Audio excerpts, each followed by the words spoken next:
Here I am, finishing my little room in this dodgy little dive that I found last night. I'm just about 3 kilometres from the Melbourne Indian dealership.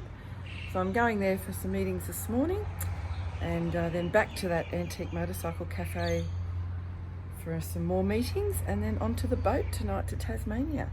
So again, I didn't sleep well. I've had so many computer problems. I've got to find an Apple Mac store at some point today to get something sorted out because yeah, it's becoming a real nightmare trying to do all these YouTube things and upload them. Anyways, that's not your problem, it's mine. So I'm all packed up. My GPS doesn't know where Melbourne is. Bad. Anyway, off we go. These people have just walked past the Indian dealership in Melbourne and they're from Denmark. That'll be my phone. And it's probably my computer. And here we are, and you follow me as well. Yeah. Hang on, I better get this. It's the computer people, I'm sure. Hello, Chris Keeble. Once again, the guys at Melbourne have put on a spread. Look at these cupcakes. Put the Wow. They've got coffee machines. I don't know how that works. Fantastic. I'm going to dig in, Osmond. Oh.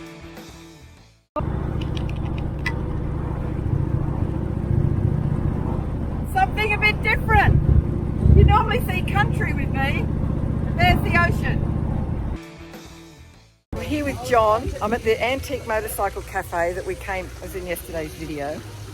And I recognised a comrade immediately because he's got the Silverton event t-shirt on. Look at that. Wait, where are you from, John, again? Killy Rep. And where's that for the people that, like me? Oh, 50 miles out in Gippsland. In Gippsland. Oh, that's where I rode from yesterday. Beautiful area. Yeah, it is. Fantastic. Okay, well, we're going to have a bite to eat. You stick with us for as long as you can, John, before you have to go back to work. Will do. What work? Yeah, exactly. Thank you. I'm with a gentleman called Mark Bethelemie that most people in the Indian world know about, and he's bringing me here to his location. Oh my God. Okay, Mark. Here he is, Mark. Hi. So this is his. You used to have a shop, but now you do everything online, right? That's right, yeah. So what's Mark's story? Mark's story is we were I started work here in the bike industry at Harley Heaven in the city of Melbourne, selling Harleys, and then I left and set up on my own and was importing helmets and jackets and right. things. So we used to do all the bike shows around for quite a long way. Come and talk while I look at these. However, we were out every weekend, so after 6 or 7 years of doing it, deciding we wanted some weekends off, I started handling some of the Indian parts for old Indians that people wanted. Yeah.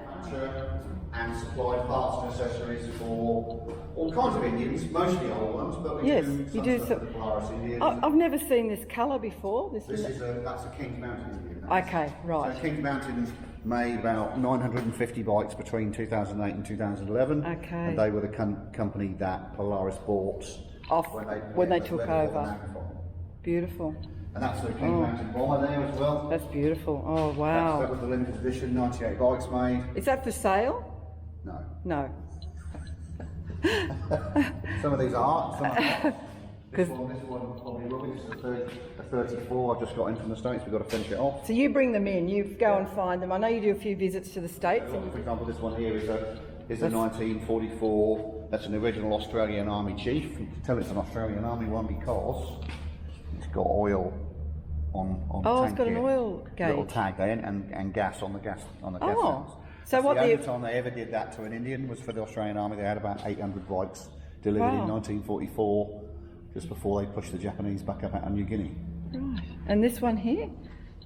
This one here is a 1947 bobber.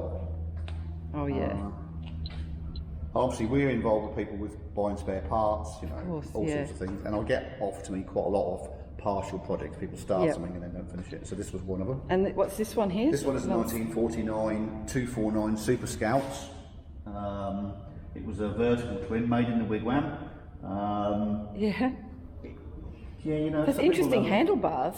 Yeah, some people love them, some people hate them. What are they called? The mini apes? I mean, I've tried riding with those, but they're not. They're a bit of an unusual version. And this This one is a 1950 Black Hawk Chief. That's the first year of the 1340s with the telescopic forks. And then this one is a 1956 Trailblazer. So as people know their history, in 53 Indian manufacturing went out of business, but Indian sales carried on, and they were selling Royal Enfields and Matchless. Yes, and I did hear there was some sort of marriage that didn't work. In 55, the people that owned Royal Enfield bought the Indian sales company, yes, and they were selling initially this bike here, right, which is a 700 Super Meteor Royal Enfield, as an Indian Trailblazer, and then in 59 it went to an Indian Chief. They put big fat guards and chunky tires on it and stuff. And these old ones here, so that's a 1945 military Chief there, from a military police back, you can see from the lights. Yep. And then this one is quite a rare one. It's an 841. So in 41, the Australian military decided they needed a shaft drive bike, so they stole two bikes off Mr. Rommel in North Africa, brought them to America, gave one to Harley and one to Indian. Oh. Harley copied the BMW pretty much like for like and released it as the XA. They made 1,056 bikes under a military contract. But Indian took the 750 Sports Cat motor and turned it around and mated it to a copy of the BMW shaft drive and gearbox. Now, so this is the original V-twin with a shaft drive. People will say it's like a Motor Guzzi. Motor Guzzi never had a twin until 1969. It was copied from this. Oh God, you're a walking encyclopedia, man. That's fascinating. So out of all these Indians, are they any of them for sale? From the red one up here. From the red one up. Yeah. This one is just is a 741 Army Scout 500cc. I love that one. That's not for sale. The ones I like aren't for sale. That one and the Indian, what did you call that one? Number 5, the Indian Bomber. The Bomber, yeah. The Bombers are very nice, but they're very hard to find. Yes. You know what I like too about it? That colour leather. Yeah. I like that darker leather. Beautiful. Yeah, Kings Mountain is a very interesting bike. Okay, so what's the story with the Gilroy? That was after the Kings Mountain? No. Gilroy was before Kings Mountain. Before Kings Mountain. So in 1999, about, I think, 12 people got together and bought all the different parts of the Indian licensing together and committed to form a company. It was given the go-ahead in the federal court in the US, and they launched the Indian Motorcycle Company, and they were building bikes in Gilroy, California, which is why they're called Gilroys, or Garlic. Gilroy being the garlic capital of the USA. They call them garlics as well. Garlic, oh. Yeah, this is a very interesting bike. This is a 1917 Model O, or Model Nothing they're obviously referred to. It was a 260cc vertically opposed twin, and it was built by Indian back in 1917 to try and get people off their horses to get them to go to work. Same concept as a scooter. Yes. It was an abject failure. It didn't sell very well at all. And then just as they finished, Harley Davidson released a Model K, which was almost an exact copy of it. Okay. This is the bike that made Indian famous around the world. 101, called because it was Indian's first bike that they said could reach over 100 miles an hour. Okay. Designed by Charles Franklin. He was an Irish immigrant, very, very clever guy. He was also one of the guys that won the TT in England on Indians back in 1919 or something like that. Right. 101's very sought after, especially one like this, which is a 29, which is the first year with a 750 motor. Can I ask you what sort of money that would go for if you were... About 60,000. 60,000. So, but this one would go for what, do you think? Well, this one, they're very hard to find, so it's difficult to put a price on it, but I'd say probably 40 to 45. 40, 60, and then this big one here? And this one there, that is a 1926 Indian Chief, or they called it Big Chief around that time, because the Chief in 24 was still available in 1000cc, and that's a 1200. And what would that one be worth then? They're worth, about the same kind of money, about 50 to 60,000. So you got about 150k's worth of motorbike there, not for sale, and then up on the rack there, that's another Gilroy. That's in to have the work done at the moment. We're part way through that. And this is the work is to make them legal in Australia. Yeah, to make them legal for the road. Yeah. So how many trips to America do you make? Probably one or two a year. Right. To buy stuff.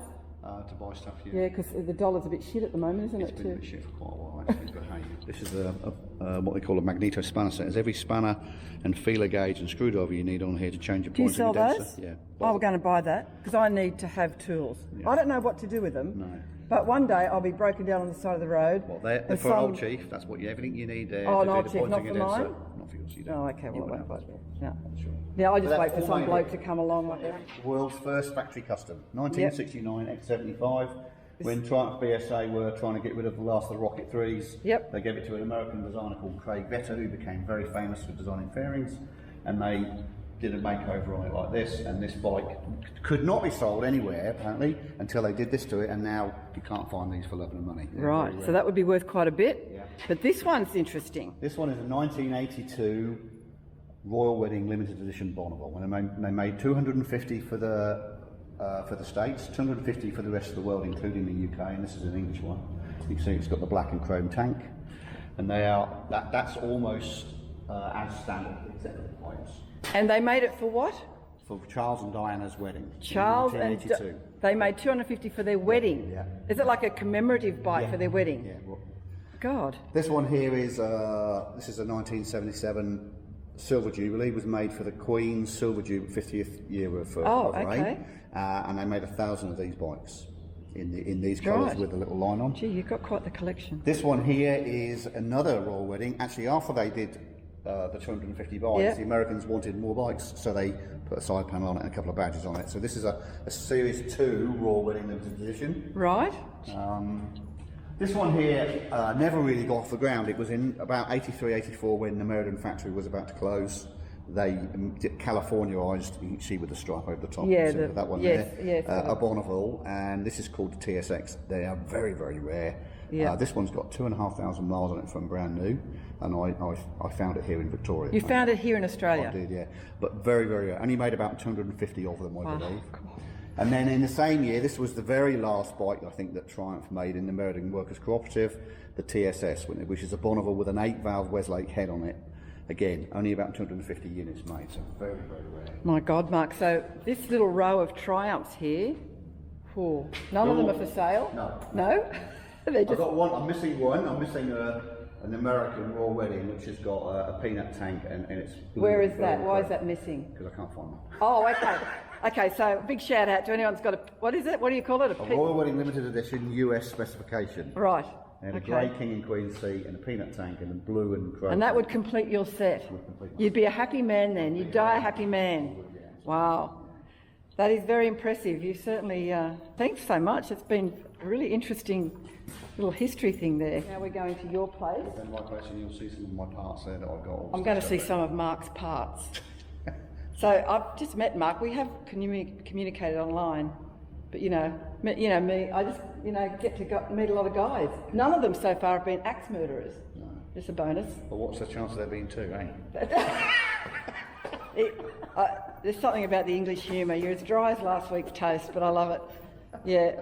Okay. Thank you so much. Okay, let's go to your digs now. I'm going to follow you. Is it very far? Okay, we're at Mark's place now. I'm looking at his parts. Anyway, he's got another King's Mountain there, and there's only how many? 12 of those in that matte blue. Wow. It's an original 2010 Dark Horse, as you know, King's Mountain were the instigators of the Dark Horse. They made about 250.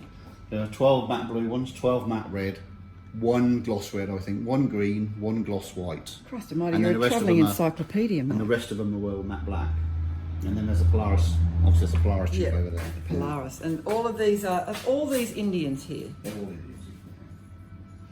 So this one here is a 19, well, heritage-wise, it's sort of like about 26. Some of it's 26, some of it's 24. Yep. We think it was an original Wall of Death bike, we think. But I can't find the paper to prove that. But there are a lot of modifications to it that have been done. The forks have been changed a bit. Right. It's got an angle carb on it with a remote reservoir, things like that would lead us to. And then you've got another. That's a 741, which isn't quite finished yet. Yep, and then there's a. That's my 48. That's my first Indian, 1948. That's what. 1938 Chief there. Which one? The cream and green one. Oh yeah. And then the one at the back. I love that. That is based on what they call a Cav Chief engine. It's a 1940 Chief. In 1940, Indian built 5,000 Chiefs and sidecars for the French army. They delivered 2,500 of them in late 39. I think in 39 the French had a little bit of a rude awakening when the Germans marched into Czechoslovakia and Poland, and at that time they would walk, all their soldiers were marching behind a guy on a white horse, and they decided, oh, Blitzkrieg's not going to work for us. So they had a bit of a panic, and unfortunately the big supplier of motorbikes in Europe was a company called FN in Belgium, and they were busy building bikes for the Belgians, and the Dutch had the same problem. So they came to America, and India and built them 5,000 Chiefs and sidecars. And that bike there has got a Cav engine. It has a CAV prefix on the engine, which is a little bit different to all the other Indian numbers. Okay. We don't know why. The rumour is it stands for Continental Army Vehicle, but we don't know. But those bikes, the 2,500 that got to France, were captured by the Germans and repatriated. Most of them went to the Eastern Front, and they're still finding these bikes in Russia, in old barns. A 1913 ball track racer. Well, the guys in the States used to ride around the wooden ball tracks. Yep. There's no brake, no clutch, no gearbox. All you can do on that is open the throttle and pull the valve decompressor to kill the engine. So those guys have got, you see that there? I think they needed a bit of a bigger space. They had massive balls to ride one of these on little 2-inch skinny tyres, doing almost 100 miles an hour. That might be because they shit themselves. Yeah, probably. But they were riding these things at close on 100 miles an hour with no brakes. Unbelievable.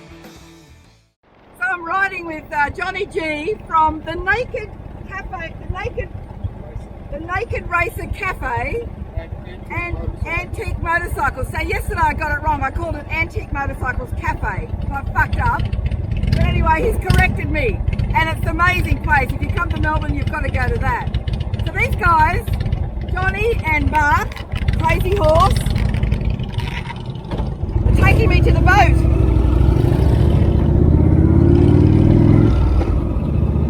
I'm a lucky girl.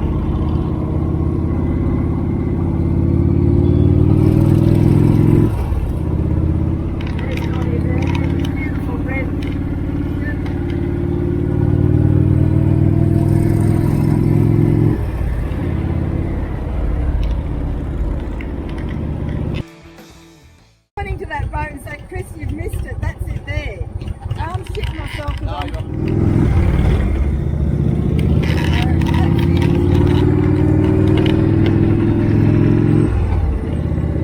That's it over there. So these gentlemen, Mark and Johnny there. Hey, easy with the gentleman stuff. They just escorted me into a harrowing ride through the city. You're crazy. And we found these teepees. Is that like some sort of party getting set up, do you think? Like it. Let's go and have a drink before I get on that boat. Johnny G and Mark have found this great little beach bar. So, crazy guys.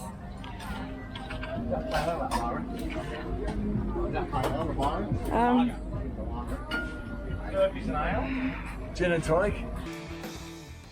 Okay, down there. Yep, left lane, follow the cars, alright? Thank you.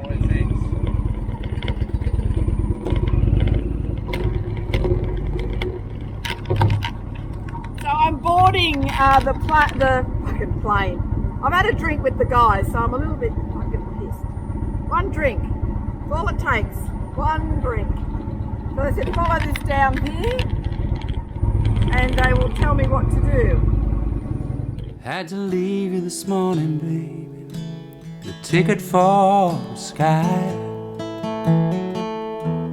My head's spinning and I can still feel the tears you cried. There's a big world waiting out there, could be waiting on me.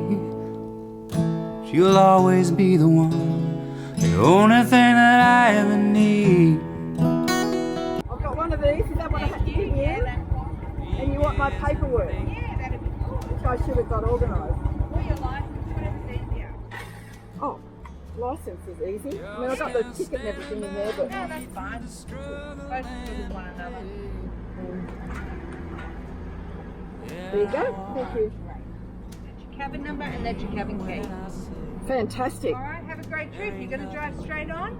Okay. Just remember what takes your house up in the morning. Have a great trip. That's a good tip. Alright. Okay.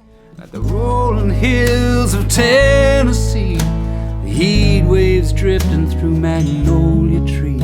That ain't nearly enough to steal my heart away. And those downtown bars are country music stars, big tall bosses, diamond stud guitar. You ought to know by now, nothing's gonna steal me away.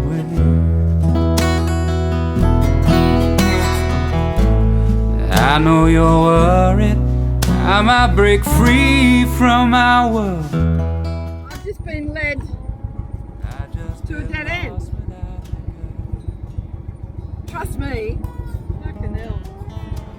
You're like a choir of angels. There's nowhere to go. And it sings in my heart all That's interesting.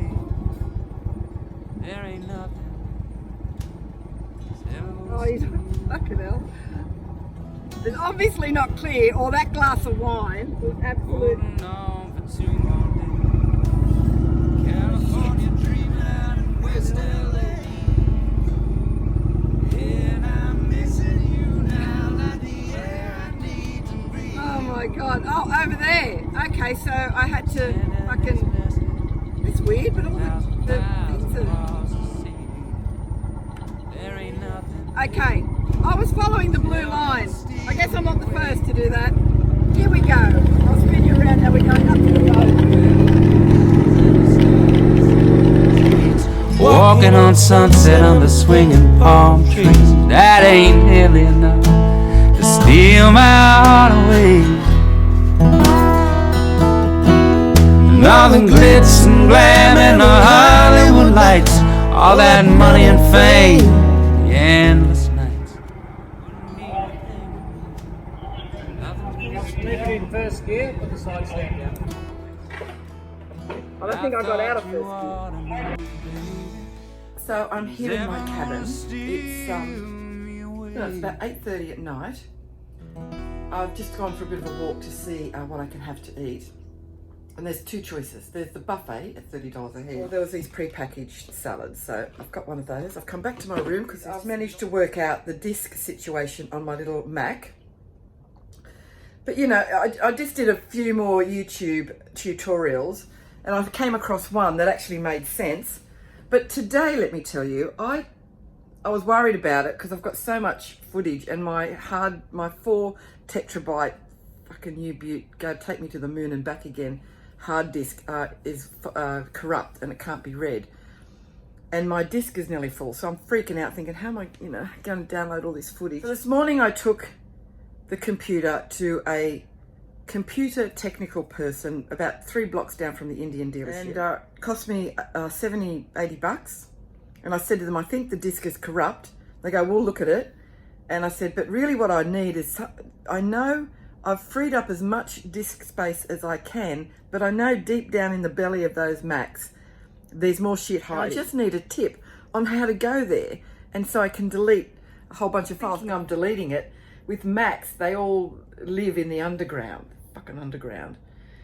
Anyway, 80 bucks later, the fucker said, no, your hard drive is corrupt. No shit, Sherlock. I told you that. And we need a whole day to clean up the Mac to give you space. I go, but I just know deep down there's just some files I can quickly get rid of to give me a few gigabytes or whatever. I've been thinking about it all day and I did some more video tutorials on YouTube. Go YouTube. And lo and behold, I have managed to free up fucking a shitload of disk space.